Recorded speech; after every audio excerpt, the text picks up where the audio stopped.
हिंदू संमेलन. जाती जाती विसरून जाऊ, हिंदू सारे एक हो. आणि त्या ईश्वराची जर प्राप्ती करायची असेल संभाजी महाराज की जय. हिंदू धर्माची हे भूपतीचे भक्तिभक्त परायण चैतन्य महाराज देशाच्या सेवेमध्ये रतो आहे.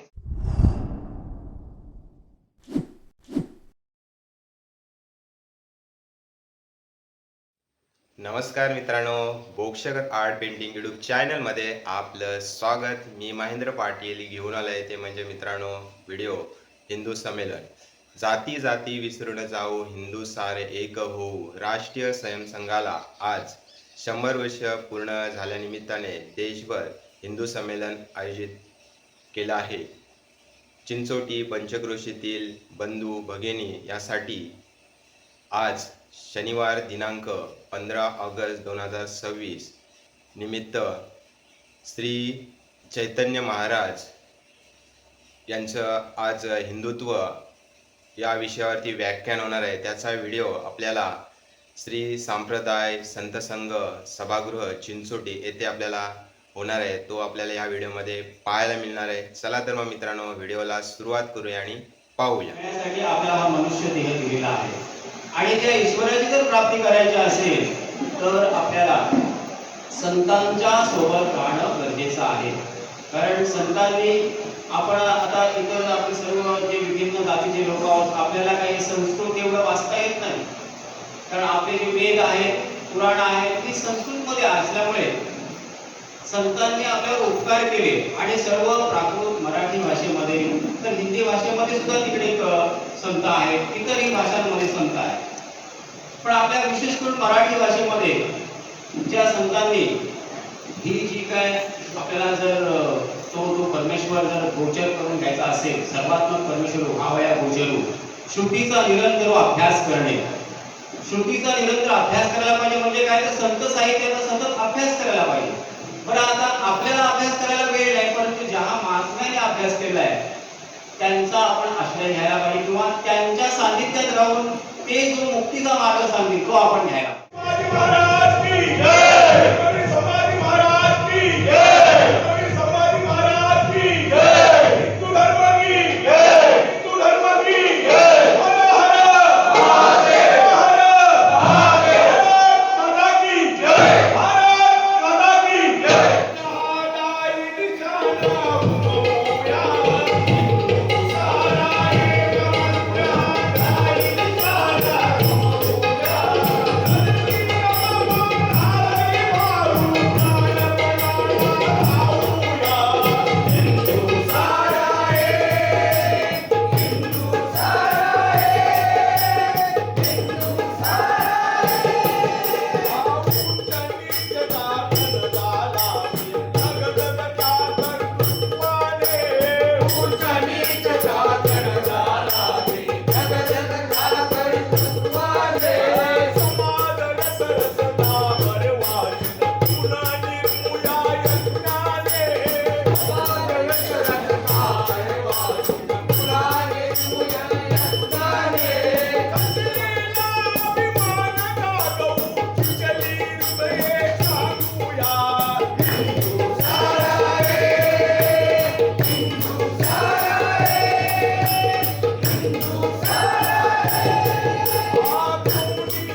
ते कीर्तनाच्या माध्यमातून त्यांची कीर्तनं गावोगावी चालूच असतात, परंतु ते संघाचे स्वयंसेवक सुद्धा आहेत.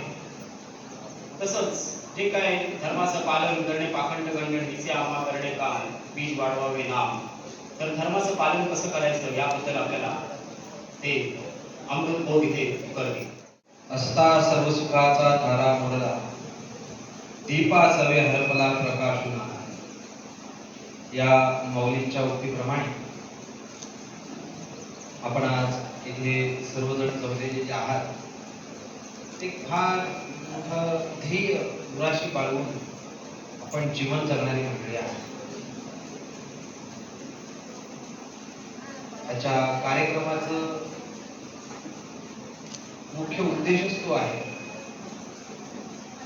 हिंदू संमेलन. का कार्यक्रम करावे लागतात हिंदू संमेलनाचे? कारण आमचा हिंदू आजही निद्रिस्त आहे, झोपलेला आहे. अजून पुढचं जाऊन बोलू का? थंड झालं. का थंड झालंय? त्याचं कारण महत्वाचं असं आहे का त्याला आपल्या धर्माविषयीची चाड नाही आणि चिड नाही. मुंबईला एक मशीद बांधायचं काम चालू होतं आणि काही लोकांनी विरोध केला, जाऊन पोलीस स्टेशन मध्ये तक्रार केली. तक्रार केल्यानंतर 4-5 पोलीस आले, तिथं ते बांधकाम थांबवायला सांगितलं. एकाने फोन केला, 5 मिनिटाच्या आतमध्ये जवळजवळ 2000 मुसलमान एकत्र होतात.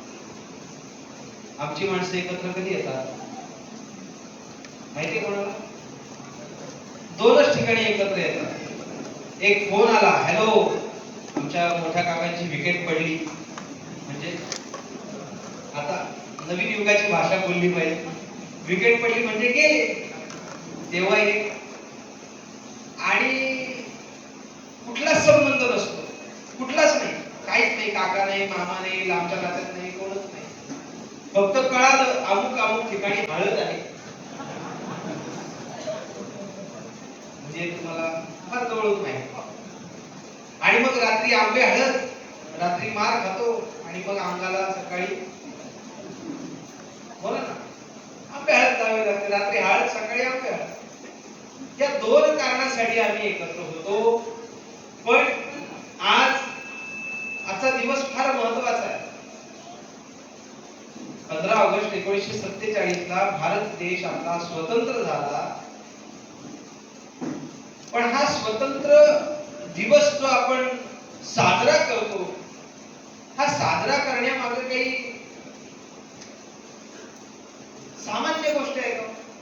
अजिबात. तर ही स्वातंत्र्याची पहाट आपल्याला पाहण्यासाठी अनेक महात्म्यांना बलिदान द्यावं लागलं. आणि आपल्याला जर राज्य प्राप्त करायचं असेल तर ते भीक मागून राज्य प्राप्त होत नाही. तुकाराम महाराजांचं एक प्रमाण आहे, फार महत्वाचं प्रमाण. तुका म्हणे बळी देता ते निढाय, भिकेसाठी कोण राज्य देतो. भीक मागून जर राज्य मिळालं असतं तर एवढ्या हुतात्म्यांना बलिदान देण्याची गरज पडली नसती. ज्यावेळी वारकरी संप्रदायाचा पाईक आहे, ज्ञानेश्वर महाराजांच्या अगोदरचे ज्ञानेश्वर महाराजांचे वंशज आहेत, ते सुद्धा देशाच्या सेवेसाठी सेवेमध्ये रत होते. तुकाराम महाराजांच्या अगोदरचे वंशज जे आहेत, हरी आणि मुकुंदा, हे सुद्धा देश कार्यामध्ये होते. याचा विचार आम्ही करत नाही. आमचा आज भारताचा आम्ही स्वातंत्र्य दिन साजरा करतो, पण या मागे फार मोठी शोकांतिका आहे, फार मोठं दुःख आपल्या जीवनामध्ये त्या महात्म्यांनी, त्या हुतात्म्यांनी बाळगलेलं. सगळ्यांचा त्याग करायचा आणि देशाच्या सेवेमध्ये रत व्हायचं. एक गोष्ट आहे, मानवी जीवनात जर सुख पाहिजे असेल तर त्याला दुःखाला सामोरं जावं लागतं. का सामोरं जावं लागतं? उदाहरण सांगतो तुम्हाला. तुम्ही दिवा लावता रोज संध्याकाळी? हो नाही तरी बोला. संध्याकाळ झाली का तो आपल्या दैनंदिन जीवनातला संस्कार आहे. पूर्वीच्या काळी लहान मुलांना घरामध्ये असणारे आजी आजोबा संध्याकाळ झाली, तिन्ही सांजेची वेळ झाली का ते मुलांना बोलवायचे. चला रे मुलांनो, दिवाबत्तीची वेळ झाली, प्रार्थना म्हणायला चला असं म्हणत होते. आता आजोबा पण व्यस्त झाले आणि मुलं पण व्यस्त झाली. त्यामुळे हा संस्कार कुठेतरी लोप पावत चालले. आपल्याला प्रकाश मिळावा, प्रकाश म्हणजे अंधारामधून आपल्याला मिळणारं ते सुख आहे. प्रकाश म्हणजे एक सुख आहे. प्रकाश असेल तर आपली कामं होऊ शकतात. त्या लाईटच नसेल संध्याकाळी जेवण बनवायचं आहे, बनवता येईल. कुठं ना कुठंतरी आपल्याला प्रकाशाचं साधन वापरावं लागेल आणि ते प्रकाशाचं साधन जर नसेल तर आपल्याला जेवण बनवता येणार नाही. प्रसंग असा घडला एका ठिकाणी सप्ताह होता आणि पहिला दिवस सप्त्याचा म्हटल्यानंतर फार गडबड असते. एवढी गडबड होती का जे सामान आणलं होतं जेवणाचं ते सगळं सामान होतं त्याच्यामध्ये. अगदी सगळं सामान सप्त्याचं ते त्या स्वयंपाक घरामध्ये ठेवलं, ज्याला आता आपण मराठीमध्ये किचन म्हणतो. आहेत ना जागे? खायची रेंज येऊ द्या आता आपल्याला. मिठाची पुडी आणि रांगोळीची कळलीच काही नाही. मीठ टाकायचं तर बाजाराला रांगोळी टाकायची. खाणारे म्हणतात पोहे कचकच करतात पण चव काही वेगळीच. इथं दिवसा माणसाला फरक कळत नाही, रात्री अंधार पडल्यानंतर लाईट नसेल तर माणसाला चालेल जेवण बनवता येणार. मग जर आपल्याला प्रकाशाचं साधन वापरायचं असेल म्हणजे प्रकाश हे अंधारातनं आपण सुख प्राप्त करतो, पण ते सुख मिळवण्यासाठी त्या दिव्याला प्रज्वलित व्हावं लागतं. तेल स्वतःहून संपतं, वात संपते. ज्या वेळेला हे दोन्ही संपतात ना त्याच वेळेला आपल्याला प्रकाश रूपी सुख प्राप्त, त्याशिवाय नाही प्राप्त. तसं आपल्या प्रत्येकाच्या जीवनामध्ये आपल्याला सुख पाहिजे, पण ते सुख एका गोष्टीमुळे प्राप्त होईल, त्याला नाव दिलं माऊलींनी धर्म. आणि एकदा मानवी जीवनातलं धर्म नावाची गोष्ट संपली का त्याच्या जीवनामध्ये दुःखाशिवाय काही मिळणार नाही. माणसं सगळं करतात ते सुखासाठी करतात, कोणी दुःखासाठी करत नाही. माऊलींना विचारा, माऊली सांगतात कोणालाही वाटत नाही मला दुःख मिळावं, मजला की दुःख व्हावे, ऐसे कोणी भाविना जीवे, न वांछिता दुःख पावे, संभवे स्वतंत्रता. पण आपल्याला सुख प्राप्त करायचं आहे तर कुठेतरी दुःखाला सामोरं जावं लागतं. आज हजारो हुतात्म्यांनी जे दिलेलं बलिदान आहे म्हणजे त्यांनी जीवनामध्ये दुःख पत्करलं की नाही सांगा मला. आणि ते दुःख पत्करल्यामुळे आपल्याला इथं चांगलं खाता येतंय, व्यवस्थित राहता येतंय. नाहीतर आपल्या टोकाच्या टोप्या गेल्या असत्या आणि गोल टोप्या आल्या असत्या, धोतर गेले असते, रंगीबेरंगी लुंग्या लावायला लागल्या असत्या. याचा विचार करा. जगामधले सर्वात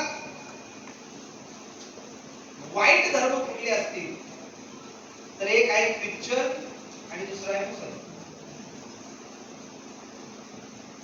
ख्रिश्चनांचं धर्मांतरण हे स्लो पॉइझन आहे आणि मुसलमानांचं धर्मांतरण हे डायरेक्ट पॉइझन. समाजात फिरा, त्याची उदाहरणं आपल्याला भरपूर मिळतात. कारण दुसऱ्या धर्मातला माणूस म्हणजे काफीर हेच त्याला शिकवलं जातं. त्याला मारायचा एवढंच त्याला शिकवलं जातं. आणि ख्रिश्चनांचं वेगळंच. हे आमच्या जिजसचं रक्त आहे. कुठं गेला जिजस आणि कुठून आणले हे रक्त त्याचं शोधून मला अजून माहिती नाही. भेटला पाहिजे तो जिजस, त्याला विचारणार एवढं रक्त तरी तू कसं काय तयार करतोस.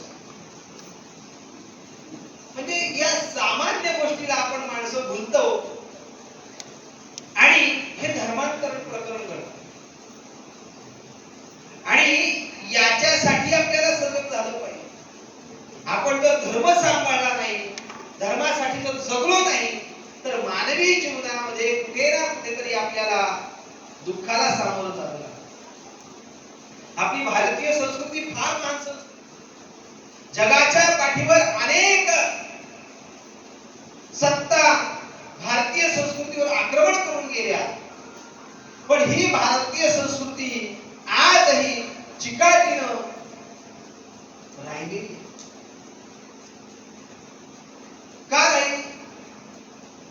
त्याचं कारण असं आहे, हे पिढीजात आलेले जे संस्कार आहेत, या संस्कारामुळं आज आपण आपल्या धर्माला चिटकून राहिलेलो आहोत.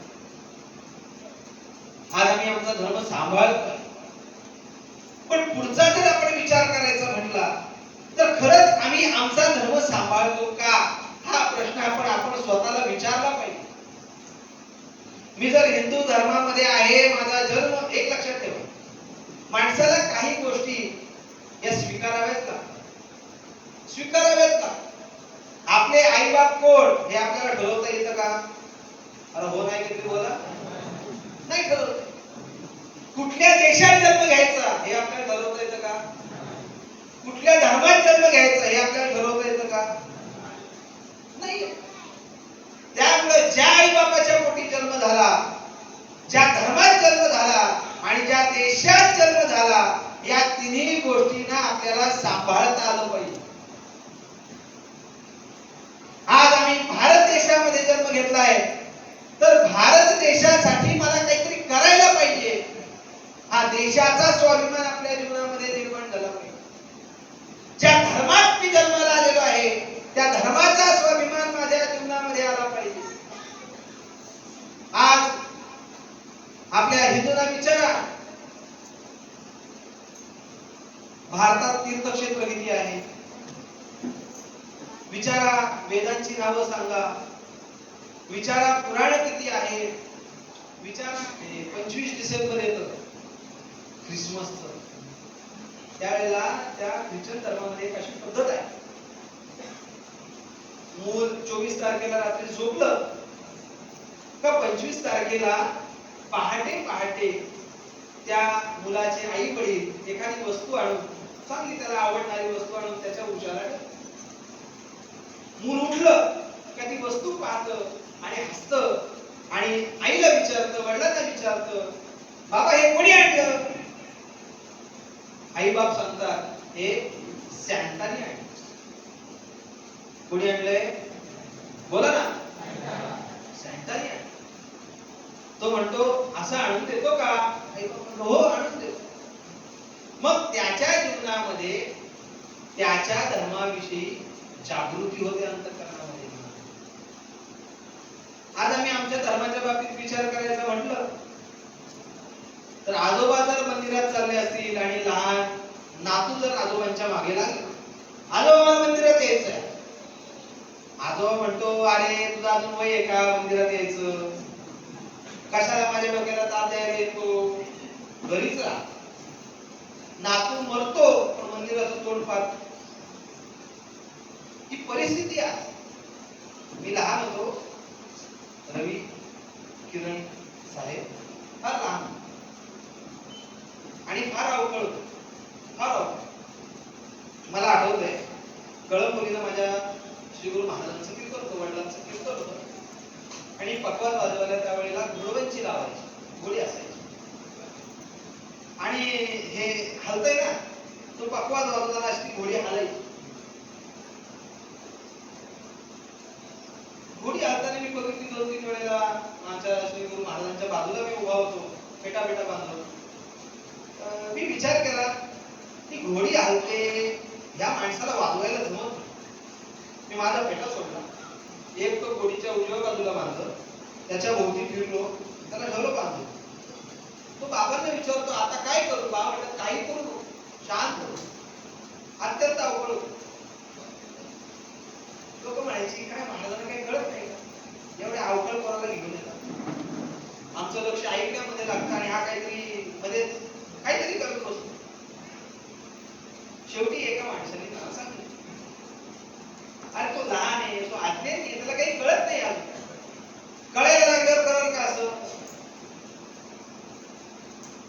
तुम्ही कशाला त्याच्याविषयी बोलता? काही काळ मी कीर्तन करायला लागलो, प्रवचन करायला लागलो, भगवान वाजवायला लागलो, गायन करायला लागलो. मग त्याच माणसाला तो माणूस भेटतो, अरे महाराजांचा मुलगा सोबत असतो, आता कसं कीर्तन करतो. अरे तू तर मला मागच्या वेळेला बोलला होतास ना, तो लहान असताना काय एवढा अवघड कोणाला आणतात कशाला? त्याला आणलं म्हणून तो आज इथे. त्याला आणलंच नसतं, कीर्तनकार झाला नसता, गायक झाला नसता, वादक झाला नसता. आपले संस्कार हे आपल्या पुढच्या पिढीकडे देता आले पाहिजे आणि याच्यासाठी ते संस्कार आपल्याकडे आले. कारण हे संस्काराचं आदान प्रदानाचं जे कार्य आहे ते एका पिढीकडून दुसऱ्या पिढीकडे गेलं पाहिजे, ते खंडित होतं का?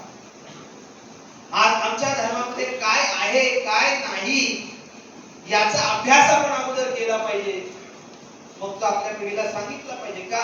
कारण हे आता तंत्रज्ञान युग आहे, विज्ञान युग आहे आणि या विज्ञान युगामध्ये हे काय करायचं याचं कारण आपल्याला माहिती असतं. फार गरजेचं. जेवायला बसलो का आपल्याकडे पद्धत आहे, श्लोक म्हणायचा, वदनी कवळ घे म्हणता का? अरे हो नाही का ते म्हणा, सगळेच हो म्हणू नका. म्हणजे आमचे बाबा त्याला विनोदाला म्हणायचे, जेवायला बसले का काही लोकांची पद्धत असते जेवणाची, जेवताना पहिले काय वाढावं? आता हे तुम्हाला कळेल ते मला माहिती आहे, पण यांना जास्त कळेल. जेवायला बसल्यानंतर पहिले काय वाढावं? तर बोला ना तुम्ही, जेवण वाढत नाही का? त्यांचे ते वाढून घेतात? नाही ना, वाढता ना तुम्ही. जेवायला बसल्यावर पहिले काय वाढावं? जोरात बोला. बोला ना. ताट, बरोबर का? ताट. ताटामध्ये पहिले काय वाढावं? नाही, ताटामध्ये पहिला भात हा भुताला वाढला जातो, माणसाला. तुम्ही कधी होम करताना बघितलं काय? वास्तुशांतीचा होम वगैरे असा विधी केला का ते शेवटी बली नावाचा प्रकार असतो. तो बली काढायचा म्हटला का टोपा शिजलेला भात त्या पातळीवर उलटा करायचा, तो चमच्याने नाही काढून ठेवत त्याच्यावर. पहिला भात भुताला वाढतात, माणसाला वाढत नाही. मग पत्रावडीवर पहिले वाढलं जातं लोणचं किंवा मीठ, आणि मग काय वाढायचं असेल ते पुढचं. लोणचं मीठ वाढलं का मग पापड कुरडई वाढावी, मग गोड वाढावं, मग भाजी वाढावी, मग पोळी वाढावी म्हणजे चपाती वाढावी किंवा भाकरी वाढावी, मग भात वाढावा, वरण वाढावं, त्या वरण भातावर तूप टाकावं, वाढावं. अशा पद्धतीने ते ताटाची रचना. जेवायला बसल्यानंतर एकाने प्रश्न विचारला, महाराज तुम्ही हे पाणी का फिरवलं? काय विचारलं? पाणी का फिरवलं? म्हटलं ह्याला सांगावं, आता अन्न हे पूर्ण ब्रह्म आहे. तो मला विचारलं ब्रह्म म्हणजे काय? त्याच्यापेक्षा त्याला मी उत्तर सांगितलं, अरे बाळा, आपण जेवायला बसलो ना का ताट गोल असतं आणि आजूबाजूला जमीन असल्यामुळे तिथं मुंग्या आलेल्या असतात. त्या मुंग्या ताटात यायला नको, काय करायचं? पाणी फिरवायचं, म्हणजे मुंग्या ताटात येणार. जे आपण करतो त्याची उत्तरं आपल्याला देता आली पाहिजे. का अन्नाभोवती पाणी फिरवावं? कारण अन्न हे पूर्ण ब्रह्म आहे आणि अन्न हे पूर्ण ब्रह्म असल्यामुळे त्या ब्रह्माचं मी सेवन करतोय, म्हणून ते पूर्ण ब्रह्माला मी पाणी फिरवतोय, समर्पणाची क्रिया याच्यामध्ये. अशा अनेक गोष्टी आहेत का त्या गोष्टीचा विचार आपण करत नाही आणि आपल्याला विचारल्यानंतर त्याची उत्तरं आपल्याला देता येतात. माणूस गेल्यानंतर दशक्रियेला पिंडदान केलं जातं, करतात का? बोला ना हो. केलं जातं. ते पिंड कोणाला दिले जातात? पहिला हक्क कोणाचा आहे त्याच्यावर? कावळ्याचा का? कावळ्यालाच का? कावळ्यालाच का पिंड द्यायचे? कबूतर नाहीये, साळुंकी नाहीये, पोपट नाहीये, घार नाहीये, इतर कुठल्याच पक्षी नाही, कावळच. कुठेही जा भारतात, पार जम्मू काश्मीर पासून रामेश्वरम पर्यंत जा, इकडे द्वारकेपासून जगन्नाथपुरी पर्यंत जा, पिंडाचा पहिला मान, पहिला हक्क कावळ्याचाच. कधी असा विचार केला का कावळ्यालाच का? नाही आम्ही विचार केला. त्याचं कारण आहे, आध्यात्मिक कारण पण आहे आणि त्याला वैज्ञानिक पण कारण आहे. आध्यात्मिक कारण काय आहे? रामायणामध्ये तो प्रसंग असा आहे का सूक्ष्म रूपानं असणारे जे जीवात्मे असतात त्या जीवात्म्यांच्या रूपात कावळा येतो आणि पिंड खातो. आता हे शास्त्रीय कारण झालं. आता हे विज्ञान युगात त्या माणसाला कळत नाही किंवा तो समजून घेत नाही. आता त्याला वैज्ञानिक कारण काय? वैज्ञानिक कारण असं आहे, आपल्या जगामध्ये किंवा भारतामध्ये काही वृक्षांना देववृक्ष अशी मान्यता आहे. काय मान्यता आहे? देववृक्ष. देववृक्ष म्हणजे काय? त्यांची पूजा आपण देवासारखी करतो, त्याला देववृक्ष असं म्हणतात. आपल्याकडे जे काही होम केले जातात, हवन केलं जातं, नवरात्रीतलं हवन असतं, त्या हवनाला समिधा लागतात. काय लागतात? समिधा. त्या समिधा सगळ्या देववृक्षाच्या असतात. देववृक्ष म्हणजे काय? वड, पिंपळ, उंबर, रुई आणि आगार. बरोबर आहे? पण याच्यामध्ये सर्वात महत्वाचा वृक्ष जर कुठला असेल तर तो पिंपळ वृक्ष आहे. कुठला वृक्ष आहे? पिंपळ वृक्ष. 15व्या अध्यायामध्ये वर्णन करताना किंवा 10व्या अध्यायामध्ये भगवंतानं वर्णन करताना मी अश्वत्थ आहे, अश्वत्थ म्हणजे काय? पिंपळामध्ये सुद्धा मी आहे असं वर्णन केलं. मग मला सांगा, आपल्याला जर पिंपळ वृक्ष लावायचा असेल, झाड लावायचं असेल तर त्याचं रोप मिळतं का? नाही. उंबराचं रोप बघितलं का? वडाचं नाही भेटत. आता काही लोक चालवत असतील, हे भेटत नाही. हे वृक्ष निर्माण कशी होतात नाही का? ज्या वेळेला कावळा त्या वृक्षांची फळं खातो आणि फळं खाऊन विष्ठा केली का जिथे विष्ठा करेल तिथे ती वृक्ष निर्माण होतो. आणि सर्वात जास्त वृक्ष जर कुठली निर्माण होत असेल कावळ्याच्या विष्ठेतना तर ती वृक्ष निर्माण होतात पिंपळाची. इंग्रजांना आपण नावं ठेवतो वगैरे वगैरे, अन्याय केले, अत्याचार केले, मान्य आहे मला सगळं. पण ज्या वेळेला हा तुम्ही हायवे जे मेन हायवे आहेत ना इंग्रजांनी बांधलेले महामार्ग ते पहा, त्याच्या दोन्ही बाजूला पिंपळाची झाडे जास्त दिसतात. का? त्यांच्याकडे दूरदृष्टी होती. आपल्या पूर्वजांकडे दूरदृष्टी होती, लक्षात ठेवा. त्यांना जर असं वृक्ष दिसलं पिंपळाचं ते काढायचे, तिथं नेऊन लावायचे. का? कारण असं आहे, माणसाला जगण्यासाठी काय लागतं? ऑक्सिजन लागतं. आणि पिंपळ वृक्ष असा आहे का तो वातावरणातला 100% ऑक्सिजन वातावरणामध्ये सोडत असतो आपल्याला. तुळस घरात का लावतात? कारण माणसाला जगण्यासाठी 35% ऑक्सिजनची गरज असते आणि तुळस हे रोप असे ते माणसाला 35% ऑक्सिजन देते. मग ही पिंपळाची वृक्ष वाढली पाहिजे ऑक्सिजनचं प्रमाण वाढावं. आज अनेक देशामध्ये एवढी वाईट परिस्थिती आहे का त्या ठिकाणचं ओझोन वायूचं प्रमाण कमी झालं आणि त्यामुळे त्वचेचा कॅन्सर हा रोग त्यांना झाला. भारतामध्ये वृक्षांचं प्रमाण भरपूर आहे, पिंपळाचे वृक्ष भरपूर आहेत आणि म्हणून त्वचेचा कॅन्सर हा आपल्याकडे सहसा दिसत नाही. मग हे वाढलं पाहिजे, पिंपळाचे वृक्ष वाढले पाहिजे आणि त्यामुळे त्या कावळ्याला बोलवायचं, त्याला खाऊ घालायचं आणि त्याचं प्रजोत्पादन जास्त होऊन त्याच्याकडनं पिंपळ वृक्षाची निर्मिती व्हावी. हे वैज्ञानिक कारण म्हणजे संस्कारित झालं असं आहे. अजिबात. संस्कार वेगळा आणि शिक्षण वेगळं. सुसंस्कारित आणि सुशिक्षित हे शब्द अत्यंत महत्वाचे आहेत. माणूस सुशिक्षित झाल्यामुळे सुसंस्कारित होईल असं नाही. उलट सुसंस्कारित हा सुशिक्षित होऊ शकतो. मध्ये मार्क कमी असतील. मला आठवतंय माझ्या वडिलांनी मला कधी विचारलं नाही, अरे तुला किती मार्क पडले, एवढे कमी मार्क का पडले, नाही विचारलं.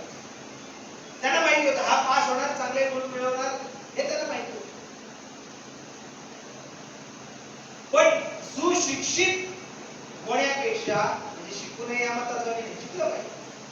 सुसंस्कारित होणं अत्यंत गरजेचं आहे. आणि हे संस्कार आपल्या संस्कृतीने आपल्याला दिलेले आहेत. ही संस्कृती अनादी आहे, वेदबोधित आहे, श्रेष्ठांनी अंगीकारलेली आहे आणि या संस्कृतीचं अंतिम ध्येय काय असेल तर ते मोक्ष आहे.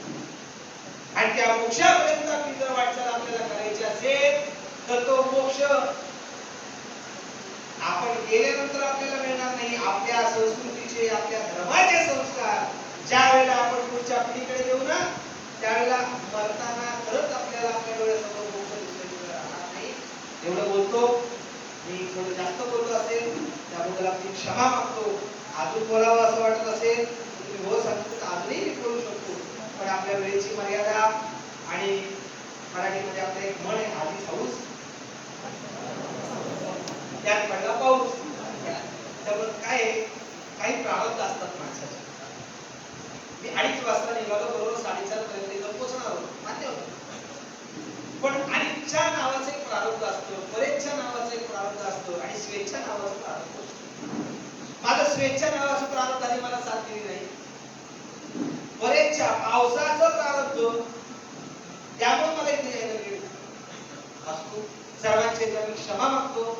पण आपल्या जीवनामध्ये मरेपर्यंत आपला धर्म टिकला पाहिजे. मरेपर्यंत म्हणजे आपण मरेपर्यंत नाही, आपल्या किती पिढ्या पुढे होतील तिथपर्यंत, त्या पिढ्या होईपर्यंत, या विश्वाच्या अंतापर्यंत आपल्या धर्माचं ज्ञान, आपल्या धर्माचे संस्कार हे पुढच्या पिढीकडे सुपूर्द करावे अशी एक इच्छा व्यक्त करतो आणि माझे 2 शब्द इथे थांबवतो.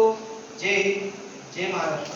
भारत माता की जय. भारत माता की जय. भारत माता की जय. वंदे वंदे वंदे. छत्रपती शिवाजी महाराज की जय. छत्रपती शिवाजी महाराज की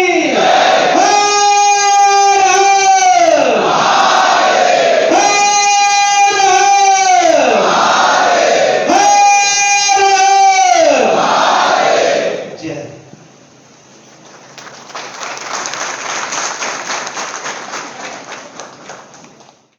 तर मित्रांनो, आपण व्हिडिओ पाहिला असाल तर हिंदू संमेलनाचा. तर मित्रांनो, आपल्याला ह्या व्हिडिओमध्ये काही व्हिडिओ आपल्याला ॲड करता आले नाही, कारण व्हिडिओ मोठा होत होता. त्यामुळं काही ह्यातले व्हिडिओ आहेत ते आपण दुसऱ्या व्हिडिओमध्ये बनवण्याचा प्रयत्न केलेला आहे. तर त्याची लिंक आपल्या या व्हिडिओच्या डिस्क्रिप्शनमध्ये दिलेली आहे.